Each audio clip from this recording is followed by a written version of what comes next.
네, 여러분 반갑습니다. 네, 경영 언론 강의 이어가도록 하겠습니다. 자, 오늘은 우선 날씨가 비가 좀 내리고 있습니다. 여러분 이 강의를 내일부터 볼 수 있겠지만요. 날씨가 많이 쌀쌀해졌습니다. 그리고 기말고사는 코로나가 물론 울산은 많이 좀 제조하긴 합니다. 근데 대면 시험을 치를까 고민하다가 학교에서 전면 대면 수업을 시행하는 것도 아니고, 그리고 시험을 또 알아서 또 하라고 하니까, 네, 이런 사태를 보면 안전하게 하는 게 제일 좋습니다. 이번 학기까지는 내년에도 모르겠습니다만 다시 새로운 코로나 바이러스도 나오고 있고, 그리고 시험도 치르게 되면 또 각 지역의 학생들이 또 모이게 되니까 또 위험하기도 합니다. 그래서 일단 비대면으로 해서 시험을 치르고 지난번 중간고사 때처럼 시험 문제를 여러분이 제출하는 쪽으로 제가 가닥을 잡겠습니다. 다음 주쯤에 제가 전체적인 공지를 하겠고요. 문서로 일단 시험 범위 내만큼 지난번처럼 노트 정리해서 사진으로 찍어서 첨부해서 올려주면 될 것 같고요. 그 다음 시험 문제 출제하면 될 것 같습니다.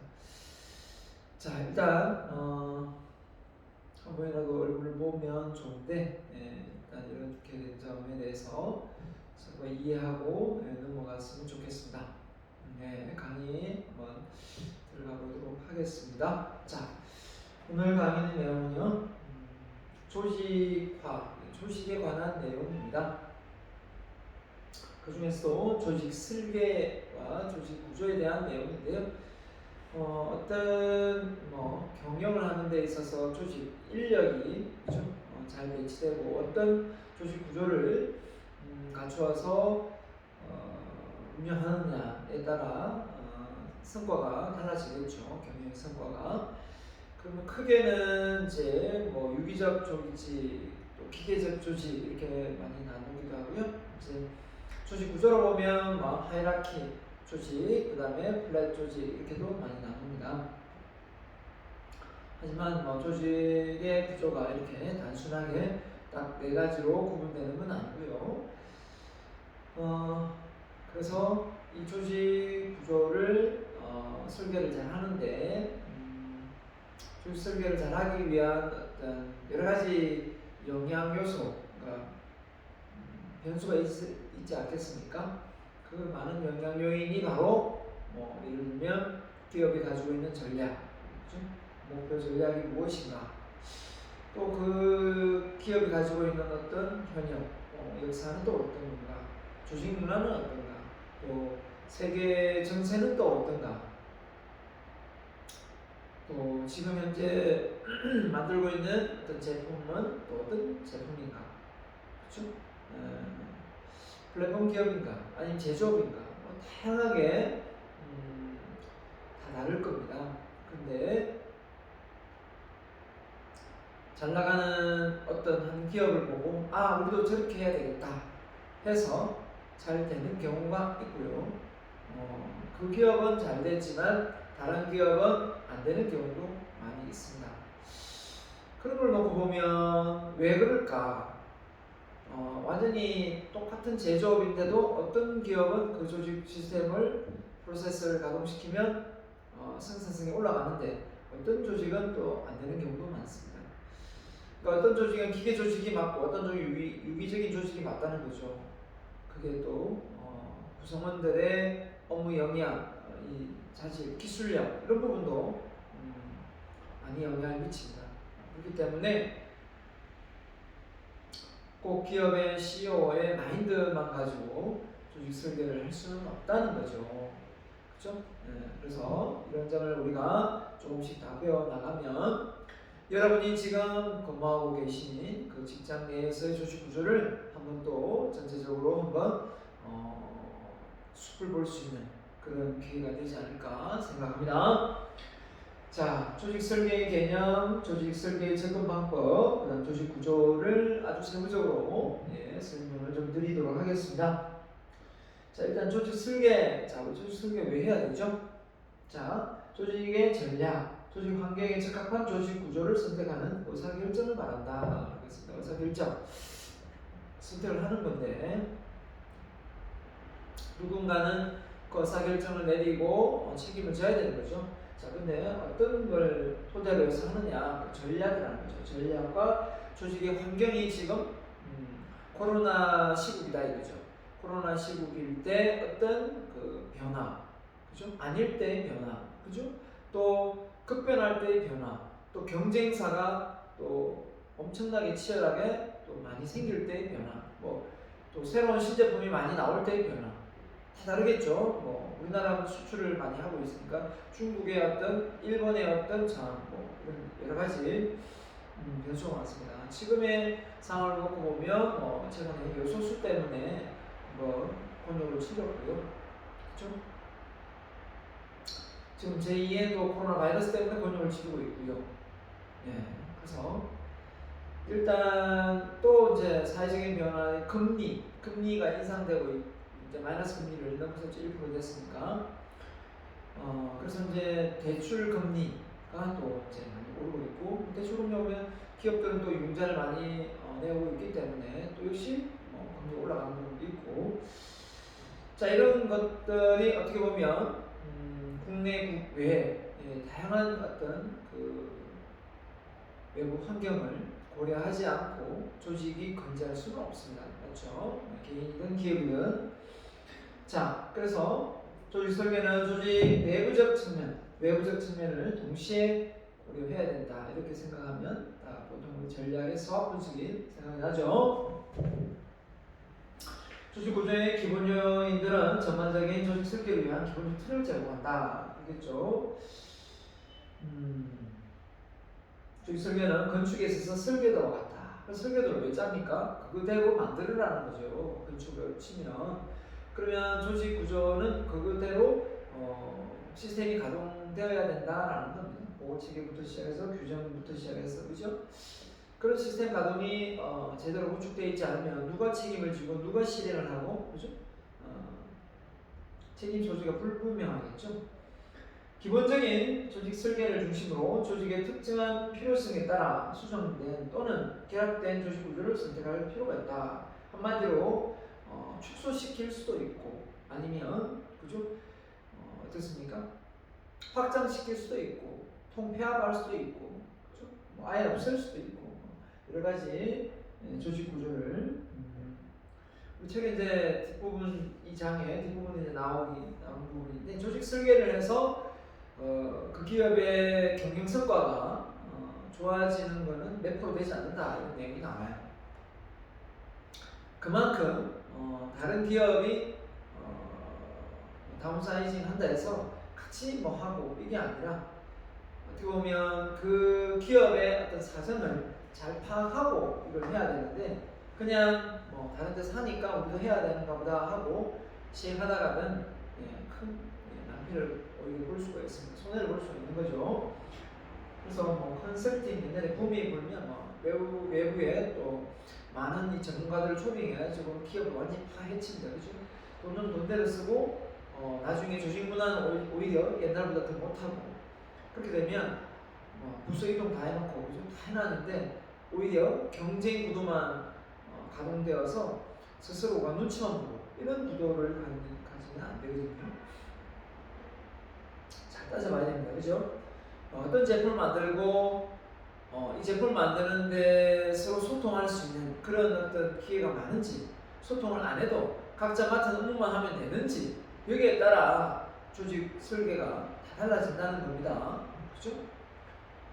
서로 소통하면서 일을 하면 업무 생산성이 오를 수도 있고, 소통 안 하는 게 오히려 업무 생산성이 올라갈 수 있다는 거죠. 그 대표적인 예가 컨테이너를 만드는데, 그 컨테이너 제조하는데 회사인데 되게 이제 많이 뭔가 일률적으로 한 번 시스템이 구축되면 그걸 똑같이 만들어내는, 찍어내는 시스템이기 때문에 그렇게 컨테이너가 다양한 종류가 있는 것도 아니고, 그럴 경우는 사실 좀 기계적 조직 구조가 많거든요. 그러니까 식료품이나 이런 걸, 뭐 화장품이나 이런 걸 뭐 만들어낸다고 했을 때 상당히 서로 유기적인 조직 구조 내에서 소통이 있어야 된다는 거죠.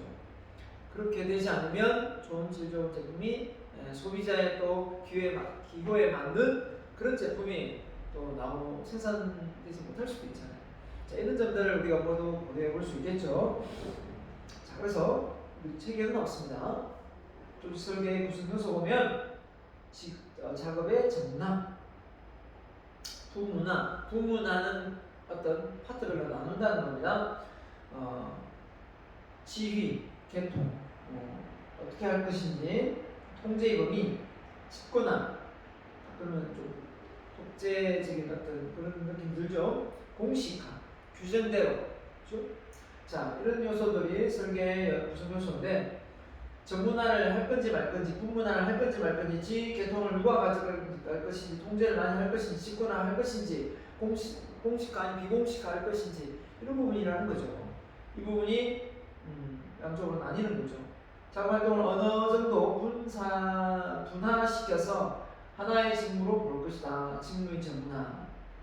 그래서 어떤 걸 전문화시킨다는 쪽에서 그 부분을 잘하게 만드는 부분이 되겠죠. 부문화는 파트별로 나옵니다.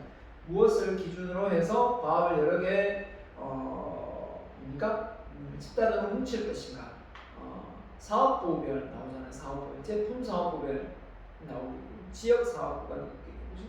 이런 것처럼 자, 지휘 계통, 개인이나 집단 누구에게 보고하게 할 것인가. 지휘가 그렇죠? 또 영향이 조직 설계에 많은 영향을 주고요. 이게 이제 공산주의하고 민주주의 차이가 많잖아요, 그죠? 통제의 범위가 관리자가 밑에 관리를 하는 직원을 몇 명으로, 4명을 할 것인가, 8명을 할 것인가, 16명을 할 것인가 다 다를 수 있죠. 그 통제의 범위가 달라질 수 있습니다. 팀제로 하는데 팀원은 몇 명으로 할 건가? 짝이 다르잖아요. 집권화, 의사결정 권한을 어디에 얼만큼 둘 것인가, 그죠? 완전히 기업의 지배구조 시스템 속에서 최고 경영자가 모든 걸 많이 진두지휘할 것인가. 우리나라로 보면 대통령이 가지고 있는 권한이 어떻게 보면 좀 많이 옛날보다는 많이 이제 분산되었죠. 그래도 그럴 것이 이제 그만큼 대통령 마음대로 할 수 있는 박정희 대통령 시절이나 그죠? 공화국 시절이나 그렇게 했겠지만 지금은 박대모하죠. 국민들 눈이 시퍼렇게 뜨고 쳐다보기 때문에 그렇게 하지 못하고 또 SNS 발달해가지고 그죠? 다양한 웬만한 것도 다 올려버리지 않습니까? 자, 공식화, 구성원의 과학 행동을 지시하고 통제하는 규칙을 어느 정도 만들어 놓아야 하는가. 공식화가 많으면 많을수록 규정이 많은 거니까 그 규정대로 해야 되는 부분이 있고, 규정을 넘어서서 유기적으로 그냥 상황에 맞게끔 해야 될 때도 있지 않습니까? 그렇기 때문에 그 회사 또 상황에 따라 이게 공식화를 많이 만들 것인지 그냥 자유권을 줄 것인지 이런 부분이 되겠습니다. 자, 그래서 조직 설계 이런 걸 설계하려면 자, 역사, 규모, 큰 사이즈인지 그죠? 회사가 그 다음에 문화가 어떤지, 기술이 어떤지, 또 기술력이 아주 복잡하고 고도화된 건지, 그죠? 아주 단순 반복적인 건지, 시장이 지금 어떤지, 또는 기업이 가지고 있는 전략이 무엇인지에 따라 결국은 이 설계가 달라져야 된다라는 걸 이야기하고 있는 거고요. 그래서 조직 설계의 영향치는 역사, 관료하다. 관료가 뭐예요? 명령 체계고 너무 이게 하이라키 조직이죠. 예, 누가 지시 내리고 그 지시대로 행동하는 그런 관료화. 그 다음에 뭡니까?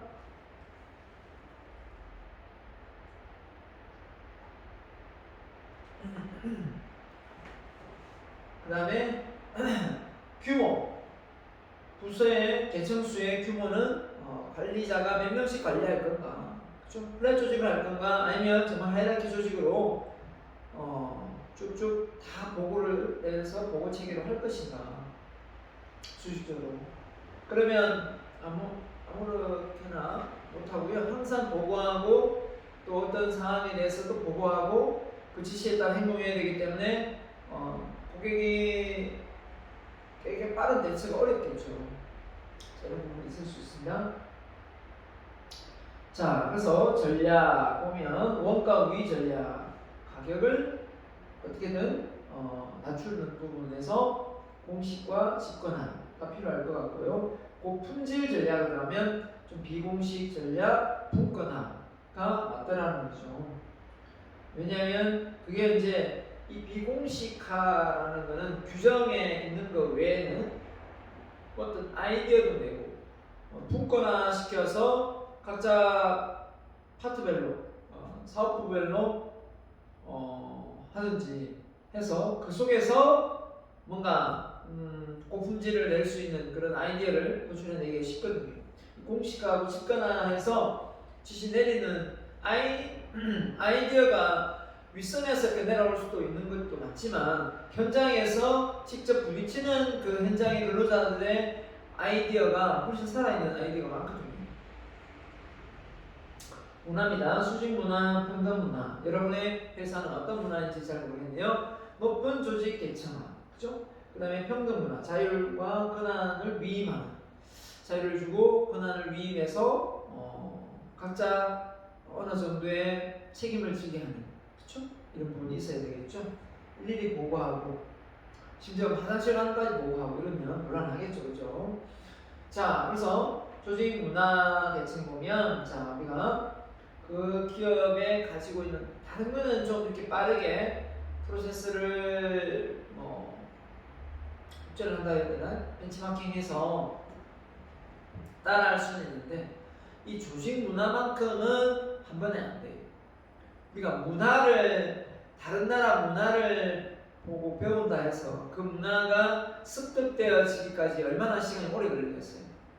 우리가 먹는 이 젓가락 문화가 있고 뭐 말도 문화가 있을 수도 있고 뭐 다양한 서열 관계, 그죠? 이런 문화가 다 있지 않겠어요? 그게 갑자기 서양 문물에 들어온다 해서 누구누구 씨 이렇게 바꾸고 선배님이 부르다가, 그죠? 이게 그냥 누구누구 씨로 이렇게 바꾼다고 한다면 바뀌기야 하겠죠. 말을 그렇게 하라 하니까. 하지만 이미 연공 서열에 익숙해 있던 우리나라가 그렇게 이제 평준화되는 시스템 속에서 금방 이게 자리를 잡겠냐고 쉽지 않은 거죠. 그래서 문화가 가지고 있는 이 상황이 조직 설계에 많은 영향을 준다 이거죠. 가치관, 기본 믿음, 신념, 태도, 느낌 이런 것들이 그 기업 내에 그 조직 내에 다 이렇게 스며들어 있다는 거죠. 그러면 사실 어떻게 보면 한번 사무실을 가거나 교수도 가면 연구실을 가보거나 이런 어떤 일을 방문해 보면 그런 느낌이 딱 들죠. 아, 이 사람이 어떤 상황에서 어떤 시스템을 가동시키는가 다 알 수가 있어요. 근데 업무 생산성이 좋은 경우를 보면 예를 들어 볼까요? 어느 집 냉장고 문을 열었는데 냉장고 안에 음식물이 가득해요. 그리고 어떤 거는 유통기한이 지났어요. 그런 어떤 환경 속에서 음식이 만들어지는 거하고 어느 집 가정을 봤더니 가정이 모르고 그냥 일반 식당도 마찬가지입니다. 탁탁 정리가 분류되어 있고 유통기간이 오래된 건 빨리빨리 지난 걸 버리고 또 다가오는 걸 빨리빨리 음식을 해서 유통기한 느끼지 않도록 처리가 되고 있는 거예요. 그랬을 때 그 어떤 매출액 부분이 차이가 없겠냐고요. 있을 수밖에 없죠. 그러니까 잘 정리되고 정돈된 그 조직, 그 냉장고 안이 결국은 생산성이 높듯이 똑같아요. 조직 문화도 마찬가지입니다. 들어가는데 그 안에서 일어나는 다양한 어떤 그 문화가 좀 더 체계화되어 있어야 된다는 거죠. 네. 그래서 그런 걸 놓고 보면 이 문화에 대해서 알 수 있는 게 가시적인 어떤 상징, 우리 의식, 스토리가 있을 수 있고 슬로건이 있을 수 있고 어떤 행동, 의상 그래서 유니폼을 어떤 식으로 입느냐 이거죠. 영업하시는 분들의 어떤 그 스타일 뭐 그런 거 그냥 단순 사무직에 근무하시는 스타일하고 또 제조업에 근무하는 스타일하고 다 다르지 않습니까? 일단 유니폼은 그 업무를 하기에 적합해야 되겠죠. 자, 그래서 우리 책에는 이 조직 문화에 대한 언급이 없어서 제가 조금 더 참고 자료를 들고 왔습니다. 상징, 의례식, 이야기, 신화, 권력관계, 권력관계는 보이시죠? 말하지 않아도 알아요. 보죠. 누가 권력이 센지 부장인데도 불구하고 과장이 더 권력이 센 조직도 많죠. 그죠? 왜냐하면 나이는 과장이 많고 부장은 이제 단지 얼마 안 되고 승진한 지 얼마 안 되고 통제의 시스템 어떻게 가동되고 있고 그걸 또 누가 만들고 있고 그죠? 조직 구조가 어떻게 되어 있는지에 따라 달라질 수 있다는 거죠. 그래서 이걸 좀 세분화해 보면 우리 의식 조직 내에 이루어지는 정교하게 계획된 이벤트적 활동 뭐 신입 사원이 들어온다 뭐 어떤 뭐 생일 의식을 치른다 뭐 다양하게 어느 수준의 어떤 매출액이 달성됐을 때 뭐 그죠? 회식을 한다 뭐. 그래서 통과 의뢰 수습 사원 교육 프로그램도 있을 수 있는 거고 또 구호 외치기 직원들 간의 유대 강화를 위한 어떤 그런 우리는 하나다 하면서 그죠? 새로운 구호를 외칠 수도 있는 거고 또 이야기 신앙 조직 속의 실제 사건에 기반을 둔 경험담 다양한 선배들의 얘기가 있을 수 있겠죠. 조직의 가치관이 무엇인지를 구성원들에게 전달하죠. 어떤 영웅이라든지 어떤 전설적인 이야기, 그 회사에 관련된 이야기들이 나오겠죠. 상징, 조직 속에서 깊이 자리 잡고 있는 가치관. 자, 이것은 뭐냐면 보통 로고가 이렇게 해당됩니다. 그죠? 조직의 물질적인 창작물도 상징이고 또 회사에 그냥 뭐 동상이 서 있을 수도 있고 그죠? 하여튼 그 회사 내에 다양한 로고 외에도 뭐 꾸며진 이미지가 많은 상징을 나타냅니다. 자, 조직 구조 어떻게 설계되어 있는가? 기계적, 유기적, 수직적, 수평적. 권력관계 누구의 영향을 행사하고 누가 그런 영향력을 가졌는지를 알 수 있습니다. 구습을 다른 권력 행사. 그죠? 그래서 뭐 알고 봤더니 그 밑에 있는 부장이 사장님하고 친인척합니다. 그러면 같은 부장이 두 분이 있는데 어떤 부장이 더 힘이 있겠느냐? 그러면 이제 그 답은 뻔한 거 아니에요, 그죠? 그런 것처럼 조직 문화가 가지고 있는 이 눈에 잘 보이진 않겠죠. 금방 신입 사원이 들어가서는 터득하지 못하지만 조금 있으면 파악이 되죠. 어떤 분위기인지 눈치껏 통제 시스템 구성원의 조직 운영을 통제하는 조직의 내부 활동 정부가 관리해야 되는 방식 경영자가 구성원을 통제하는 방식 이렇게 다를 수가 있죠. 그 모든 정보를 윗선에서 다 들고 있는 경우도 있고 그냥 업무 지시만 내는 경우도 있고 그 내용을 전부 다 공유해서 같이 아이디어를 짜내는 조직도 있을 수 있고 그래서 어느 조직은 그렇게 하면 그게 맞을 수 있는데 어느 조직은 그게 너무 과하게 되면 오히려 배가 산으로 가는 차라리 그냥 정보를 다 노출하지 않았던 게 오히려 나을 뻔한 그런 예도 많습니다. 그렇기 때문에 이게 뭐 어느 게 좋다 저게 좋다 이렇게 통째로 말할 수는 없는 것 같아요. 자, 상징물이 뭡니까? 건물이 어떻게 생겼냐? 가우디입니까? 가우디죠. 건축 양식의 대가. 그 아주 그죠? 예술적인 건물을 지어 올리잖아요. 그 정도는 아니더라도 건물 내부에 뭐 일어나는 어떤 책상 배치나 이런 거 합니다. 사무용품 이런 생산 제품들이 생산 제품이 어떠냐에 따라 예를 들면 삼성의 반도체와 LG의 화장품하고 현대중공업의 현대계열의 중공업의 중장비 자동차하고 그걸 가지고 우리가 성함 성격을 가스명이다 가스명은 LG구나 로고도 사랑해요 LG 하면서 웃는 표정이잖아요.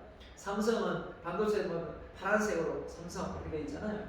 반도체가 뭐 따뜻한 이미지를 주는 건 없잖아요. 머리형 스타일이고 장력 뭡니까? 바로 중장비 만드는 자동차 만드는 현대 로고도 산이 있으면 넘고 또 넘고 해봤어? 그 정주영 회장님이 살아서 꼭 그만하는 듯한 느낌. 해봤냐고 이런 느낌이지 않습니까? 이런 것처럼 상징물이 다 있을 수 있는 거죠, 그죠? 자, 언어나 그죠? 유머, 가십 이런 다양한 것들이 슬로건, 뭐 사가 다 역시 여기 해당되는 거고요. 에피소드, 전래, 신화의 이미지, 뭐 전해오는 얘기, 회사에 관련된 얘기, 뭐 그죠? 했지만 다양한 어떤 그런 전통, 의례, 기념식이 다 다를 수 있습니다. 그에 맞춰서 그 조직이 돌아가게 되죠. 그래서 이직을 해보면 내가 전에 있는 회사는 이런 거 안 했는데 뭐 국민 의례도 다 하고 뭐 이런 것도 다 하네. 그냥 형식으로 손만 올렸다 내렸는데 뭐 다를 수도 있고, 그죠? 네. 포상을 할 때도 그냥 뭐 한 사람 불러다가 어슬쩍 출 수도 있지만 대대적으로 공개적으로 박수 받으면서 포상을 할 수도 있고 다 다를 수 있죠. 자, 그래서 이런 뭐 SK를 예를 들었습니다만 SK 로고가 이렇게 나비 모양을 띠면서 이렇게 작게 하고 이렇게 바뀌었지 않습니까? 이런 것들이 어떻게 보면 세로 로고는 강한 적색 대신 주황색뿐만 아니라 노란색이 섞이면서 겸비하고 모가 났던 부분을 많이 곡선 처리 그러네요. 했으면 부드럽고 여유있는 나비를 동반시켜 열린 세계로 자유롭게 펼쳐지는 분위기를 연출합니다. 그래서 글로벌 기업으로 탈바꿈하겠다라는 SK의 어떤 그 로고가 이미지가 풍겨나는 거죠. 근데 이제 이렇게 뭔가 로고에 대한 아이디어를 뭐 외부에서 들이든 뭐 돈을 주고 하든 하겠지만 다 상징성이 있는 거거든요. 그렇죠? 자, 그래서 조직 설계에 영향을 미치는 요인을 발표했지만 규모, 현역, 문화 전통, 조직 전략, 이런 사용 기술 이런 거에 따라 조직 구조가 달라진다. 건축에도 이렇게 전통 문화, 기후, 건축 자재, 경제 여건에 따라 이 건축의 이 구조가 다르게 올라가듯이 그렇지 않겠습니까? 자, 좀 더 설명을 들어가 보겠습니다. 이번에는 고전적 접근방법으로 해서 고전적 접근방법 뭐가 있을까요? 경미하게 고전 접근 이론의 기초를 것으로 조직의 모든 상황에 적합한 단일 조직 구조를 개발하기 위한 원칙을 추구하는 접근법입니다.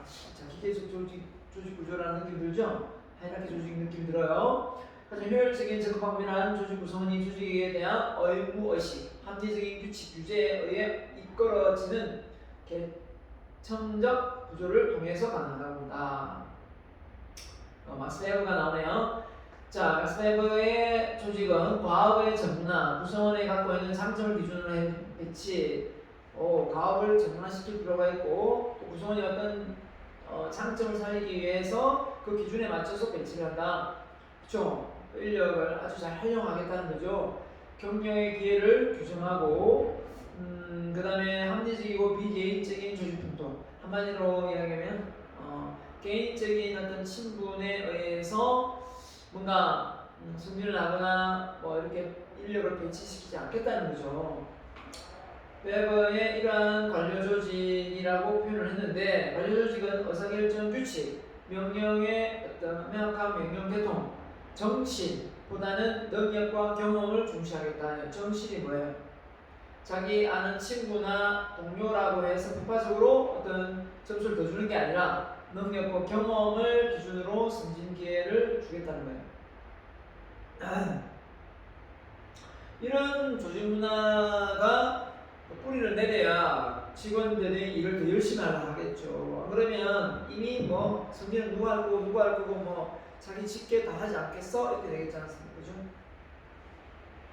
사람 친구분 뭐 아들내미라며 뭐 이렇게.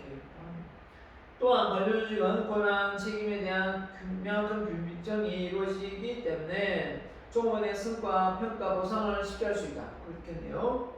관료조직은 정부 조직에 많이 이용된 설계 조직 접근이다. 정부 조직이 여기에 해당된다라고 보면 되겠습니다. 자, 그래서 권한 책임에 대한 명확한 규정이 있기 때문에 종업원의 성과가 어떤 건지 좀 분명하게 이렇게 척정되어진다라고 보면 되겠네, 그죠? 자, 대표적인 인물이 누굽니까? 막스 베버죠. 막스 베버인데, 자, 막스 베버가 말하는 이 관료 조직의 특징을 우리가 한번 보도록 하겠습니다. 명확한 분업. 자, 분업은 나누어서 쪼개서 업무를 하는 거지 않습니까? 조직의 각 지위는 전문가로 구성되고, 과업의 성과가 일정하도록 일괄된 규칙을 정하고, 그죠? 규칙은 누구한테 적용하고 누구는 안 하면 안 되겠죠? 조직 내 명령 계통이 조직장으로 지휘 계층이 있어야 하고, 위에서 지시를 내린다 이 말이죠. 경영자는 비개인적인 방법으로 조직을 이끌어 가야 된다. 그래서 팔이 안으로 붙는다 해가지고 누구한테는 좀 폭발적으로 이렇게 잘해주고 이러면 안 된다 이거죠.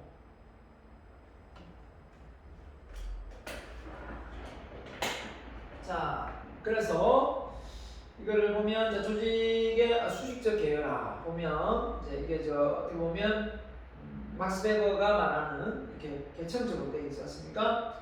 공장, 조장, 과장, 부장, 본사부장, 사업부장, 공장장, 그리고 부사장, 상무, 전무 이렇게 되어 있네요. 신무가 아니고 상무입니다. 사장 이렇게 되어 있습니다.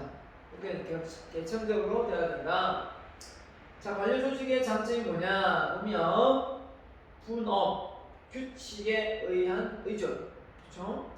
권한의 개청, 전문성을 기초한 채용과 같은 요소를 포함하기 때문에 조직의 효율성을 증가시킬 수 있다. 이런 부분이 장점이 되겠고, 관료 조직은 다른 조직의 설계를 위한 어떤 출발점에 속한다.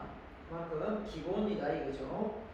자, 그래서 단점이 있다면 이 기계적 조직은 잘 짜여진 분업화, 규칙, 엄수해서 체계적으로 시스템이 가동되는 건 참 좋은데, 전문성을 살리는 건 참 좋은데, 유연성이 필요할 때 이 다 보고 체계가 따로 있다 보니까 이게 쉽게 바뀌지 않겠죠.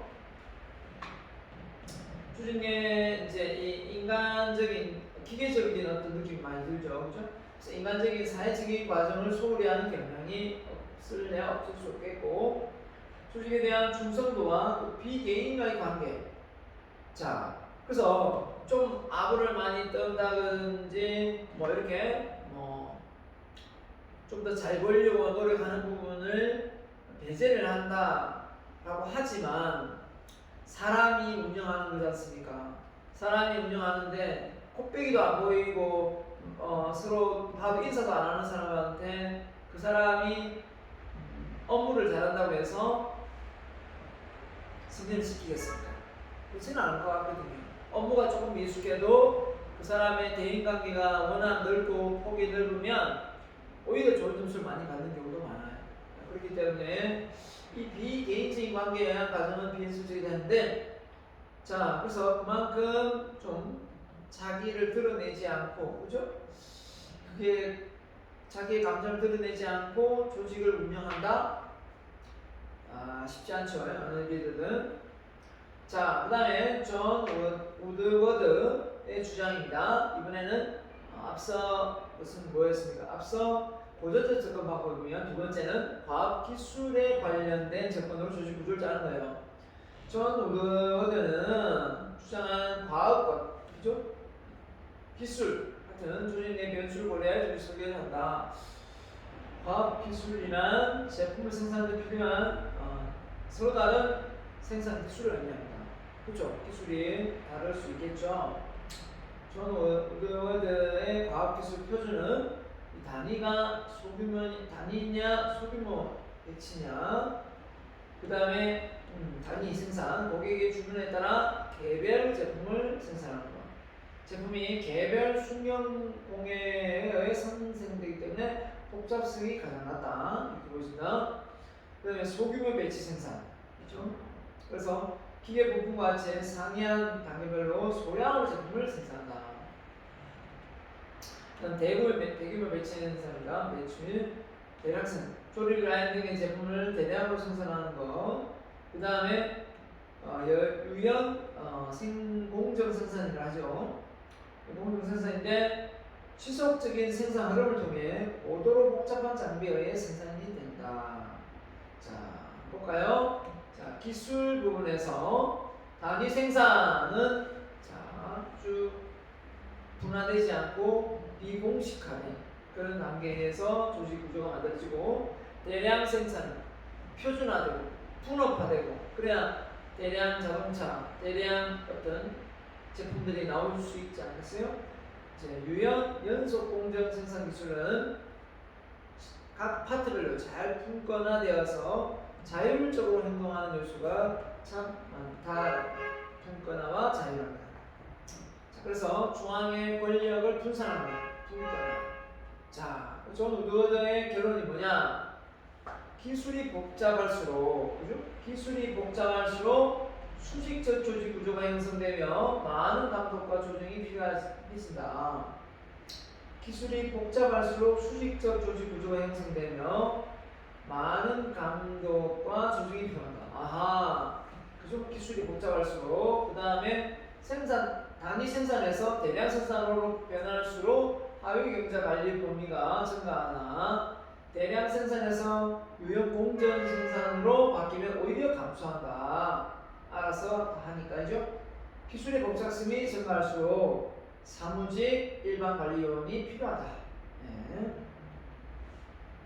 자, 이거를 우리 책에는 없지만 이렇게 표현을 한번 해봤습니다. 단위 생산 기술, 주문 생산, 단일 제품 생산. 자, 기술의 복잡성이 낮다 이렇게 되어 있죠. 대량 생산에서 연속 공정 생산 넘어갈수록 기술적 어떤 복잡성이 되게 높다라고 되어 있습니다. 그래서 대량 생산은 대량 묶음 단위 부품 생산. 자, 연속 공정 생산은 대량 생산에서 연속 공정 생산, 기계와 의학 장치 생산 이렇게 되어 있고요.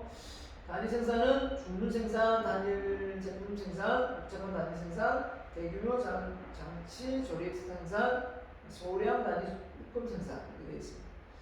자, 아무튼 우드워드의 과학 기술에 관련된 조직 구조를 짤 때, 그죠? 이 기술의 복잡성이 높냐 낮냐 이게 다 한번 분석을 해야 된다는 거죠. 그래서 단위 생산은 공식화 보세요. 낮죠. 직권화도 낮고 기계 조직 구조잖아요. 대량 생산은 말 그대로 찍어내니까 높을 수밖에 없고요. 하던 공정대로 해야 되니까. 그리고 또 연속 공정 생산은 또 서로 유기적으로 서로 소통하고 또 새로운 신제품이 나와야 되기 때문에 무조건 짜여진 틀대로는 할 수 없어요. 그래서 나서를 하는 거고. 문서를 많이 하는 게 역시 대량 생산. 나머지 단위 소량 생산이나 연속 공정 생산은 문서가 수준이 낮습니다. 그래서 문서를 많이 활용하지 않고 관리 계층의 수가 하, 중, 상이거든요. 자, 상급자의 통제 범위가 단위 생산 중간이고 많고 연속 공정은 좁고 작다 되어 있습니다. 그만큼 전문적이기 때문에 자, 관리자의 비율이 적금, 중간, 많음. 전체적으로 관리 비율은 연속 공정 생산이네요. 자, 그래서 기술 외에 조직 설계에 영향을 미치는 내적 요인 조직 규모. 이것도 이제 과학 기술 접근방법 외에 또 조직 규모인데요. 조직 규모는 종업원의 수, 총 자산, 조직의 활동 범위 이런 것도 고려해서 해야 되겠죠. 조직 규모가 조직 설계에 주는 의미 볼까요? 규모가 커질수록 직무의 전문화가 필요하다 되겠고요. 조직 규모가 커질수록 표준화된 활동 절차, 규칙과 규제가 필요하다. 조직 규모가 커질수록 분권화, 쪼개지는 거죠. 나눈다, 분권화가 많이 이루어질 수 있다. 그래서 그걸 나누지 않으면 관리가 힘들어지니까. 자, 그래서 조직 설계시 접근방법 톰 번스하고 스토커인데요. 주장이네요. 기계적 시스템과 유기적 시스템. 자, 기계적 시스템은 말 그대로 아주 안정된 환경에 적합하고 또 뭡니까? 각 개별 단위의 목표는 도전적 관료주의 민영기술을 따르는 상위 계층형에 명확히 정의된다. 그 다음에 유기적 시스템은요, 집단체에서의 작업을 수행하는 시 불안정한 환경에 적합하고 상위자로부터 명령이나 하위자의 명령이 적은 대신 조직의 모든 수준별 정보와 충고를 얻기 위한 구성원들 간의 의사소통이 활발히 이루어져야 가능하다라는 겁니다. 그래서 조직 변화의 이중 모델, 관리 혁신, 기술 혁신 해가지고 기계적인 구조, 유기적인 구조 해가지고 나왔는데요. 자, 이렇게 하향식, 위에서 밑으로 된 하향식 이런 경우는 좀 더 지시적이고 업무적이고 체계적인 내용이겠죠. 그 다음에 이제 상향적으로 위로 올라갑니다. 아이디어나 허름이나 이런 걸. 자, 그래서 의논에서 상세히 보고를 하는 거고요. 자, 그래서 기계적 조직, 위기적 조직에서 안정적인 환경과 가변적인 환경, 밸런스하고 스토크가 있는데 기계적 조직과 위기적 조직. 자, 이렇게 안정적으로만 한다면 동태적 접근, 유기적이고 작업의 분업화도 높고 커뮤니케이션도 명령 지시를 내리고 여기는 충고와 자문을 구하는데 권한 위치도 여기 많겠죠. 권한 위치는 능력 기술에 가진 자에게 주고 갈등 해결, 상업자의 의사결정을 토론과 어떤 이런 걸 통해서 해결하는 거예요. 정보 여름이 제한되고 하향적인데 위에서 밑으로 내려온다는 거죠. 상하로 자유고 상하로 자유고 공식화가 높고 공식화가 낮고. 자, 그래서 로르슈의 주장을 보겠습니다. 환경적 요인은 분화와 통합이라는 개념상에서 조직에서 영향을 미친다. 왜 환경적인 분화와 통합이라는 말을 하냐? 이 분화는 쪼개는 거고 통합은 이렇게 묶는 건데, 자, 복잡한 환경 하에서 경쟁 전문 기술을 개발하고 환경적 불확실성을 다루기 위해 고도로 전문화된 분화를 창출한다. 자, 환경의 변화, 정도가 높은 경우 부문 내에서 부문 간에 많은 정보를 처리할 필요가 없지만 높은 통합이 필요하다. 자, 그렇네요. 자, 그래서 이렇게 분화하는 거하고 이렇게 통합하는 인터그레이션하고 다르죠. 자, 그래서 로렌스 로시의 뭡니까?